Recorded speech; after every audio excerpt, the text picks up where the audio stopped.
Chris Paul. We're going to be talking about him because, woo, Chris Paul will have an MRI today to determine just how severe his hamstring injury is. But it's not like there's a version of this where the doctor was going to poke his head from behind the monitor and say, oh, actually, you're totally fine. Off with you then.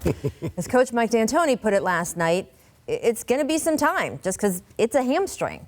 And certainly the Rockets would know. After what happened during last year's playoffs, Chris Paul's hamstring is now firmly entrenched in NBA lore, right?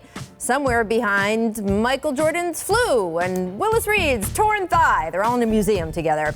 What made last night's injury so jarring, though, was how you could actually watch it happen. Here's CP in the second quarter, taking the ball off the court, a little behind the back move, and yeah, there.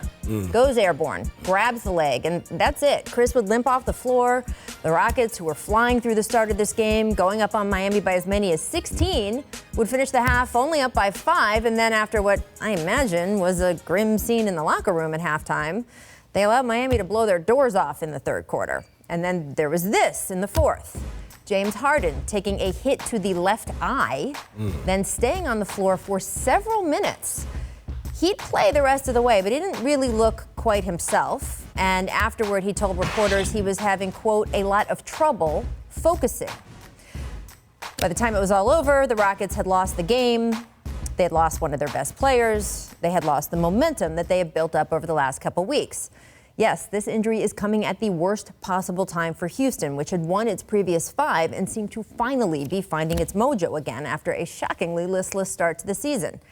Everything will once again now fall on Harden, who has been flat out spectacular lately, but has also shown us over and over again that if he carries too heavy a load, it will eventually affect him. Last night, he played nearly 43 minutes on the second night of a back-to-back, including the final 32 minutes straight. That cannot be the long-term answer if CP misses significant time. And yet, there just aren't a lot of answers for the Rockets, who have had depth issues all season. And the schedule isn't kind from here on out either. Next up is the Spurs, who've won 6 of their last 7. And though, I don't know, it's just the Thunder, Pelicans, Celtics, Grizzlies, Warriors, Blazers, Nuggets, and Bucks up after that. Woo! It's easy to see how the Rockets, who only just this week climbed into a playoff spot, could slip right out again. So far this season, they are 0-5 when CP doesn't play. And that, in turn, would put even more pressure on GM Daryl Morey to do something by the February 7th trade deadline. Morey is also going to need to grapple with the team's situation with Chris Paul as a whole. The team just signed CP to a 4-year, $160 million contract that will take him through his 37th birthday. He's missed 31 of his 130 games as a Rocket to injury, including the playoffs. And overall in his career, hamstring injuries have forced him out for extended periods on 5 separate occasions.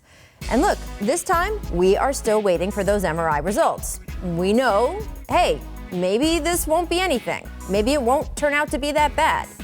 But if it is, well, you know how everyone around the Rockets likes to say they were just a hamstring away from beating the Warriors in last year's playoffs? This time they could end up a hamstring away from just making the playoffs, as impossible as that may have sounded just a few months ago. Byron, what do you think? How costly is this injury going to be for the Rockets? Well, I think it's going to be very costly. I think anytime you miss, or lose one of your best players is obviously going to hurt you. But this is, a story that these guys are getting used to. They know that Chris Paul is going to have at some point in time during the season, they're going to have an injury. Unfortunately for them, last year was his right hamstring. This year it's his left hamstring, So, hamstrings are so fragile. You're going to have to give him the proper amount of time to make sure he gets this thing completely taken care of. And it still might not be enough time, So they're in a fragile state as an organization. They were rolling basketball-wise, playing really well. Now you lose Chris Paul. James Harden gets hit in the eye. He's going to have to pick up a load again, but he's used to doing it. We know that. But it's going to take a toll on him big time. Exactly. So it's going to be interesting to see because, like you said, they had just climbed into the playoff picture. We expected this team to be a team that would be fighting Golden State for that best record in the Western Conference and eventually probably play them in the Western Conference Finals. Doesn't look that way. So right now they're going to have to hold the fort, and they got a tough schedule coming. This is, to me, is about margin for error. The Rockets just do not have a margin for error. They don't have the depth they did before. They got off to a slow start in the season. So now you look at this stretch and say, boy, if they get whitewashed in this stretch, I don't know if they can recover for a while.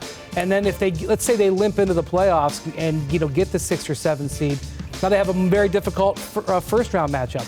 They just don't have a margin for error. That is a big difference between this year and last year. And then long term, as you mentioned, I've already talked to some executives this year who say Chris Paul is not moving the same and that contract is worrying them. And my retort to them is, well, wait till he's healthy. Right. When he's healthy, he's still right there at the absolute top of the league. And he's been healthy the last, few games. So he's looked markedly good For the last sure. couple weeks. I think when he's healthy, he's still there. The problem is he's being healthy less and less. And that it's not a character flaw. It's just the reality of the situation. It's age. Age and the It's way the he NBA, plays, right? the way this he plays. is a guy, you coached him, the way he goes so hard all the time. There was one speed for Chris Paul. It's like Russell Westbrook. He doesn't have an off button. Even in practice, when we would practice, he would go 90% in practice until we said, all right, we got a scrimmage. Then it was 110%. That's just the makeup of Chris Paul. That's what you get. So the way he plays, the amount of years that he's played, all those things will accumulate to him getting hurt every single year. And it's just a matter of if you can manage, that amount of time that he's going to miss. If you can manage, as Brian just said, if you can manage to stay right there in the hunt and he can get back healthy, I agree with you, he's still one of the best point guards in this league. This is why the Warriors are such a historically great team. Because Curry and Durant have had injuries. Right. But they've got an MVP in reserve. Right. And that's their margin for error is like this. The Rockets' margin for error is like this and getting smaller. Well, if Rockets amazing. Trade watch was already at level 10 before this happens, we're at level 12, I don't know. So this will be a major story for the next month.